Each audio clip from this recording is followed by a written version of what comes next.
17 June 2025 আদালত স্পষ্টতই stay order দিয়েছে 31 জুলাই পর্যন্ত। তারপরেও আমরা দেখছি বিভিন্ন অ্যাডমিশন পোর্টাল খোলা আছে, যেখানে ওবিসি এ, ওবিসি বি যে রোস্টারটা বেরিয়েছিল সেই সেম রোস্টারে।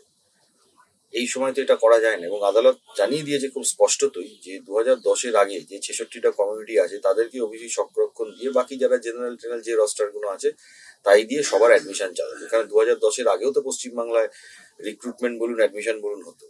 এখন সরকার সেই অ্যাডমিশন পোর্টালে এখনো অবধি আপনারাও দেখতে পাবেন যে ওটাকে চেঞ্জ করেনি, অ্যাজ ইট ইজ রেখেছে। এবং আমার কাছে যা বিভিন্ন সংবাদ মাধ্যম সূত্রে যে খবর আসছে তাতে করে 70,000 অ্যাপ্লিকেন্ট অ্যাপ্লাই করে দিয়েছে। তো এদের ভবিষ্যৎ নিয়েও তো সমস্যা হয়ে যাবে, কারণ এখন যদি অ্যাপ্লিকেশন করেন এবং আলটিমেটলি নোটিফিকেশন গুলো সেটাসাইড হয়ে যায়, এই যে অ্যাডমিশন যারা নেবেন 18-19 বছরের ছেলে মেয়ে, তাদের ভবিষ্যৎ নিয়েও তো টানাপোড়েন হয়ে যাবে। তাই জন্য আমরা ইমিডিয়েট কন্টেম্প্ট পিটিশন ফাইল করেছি।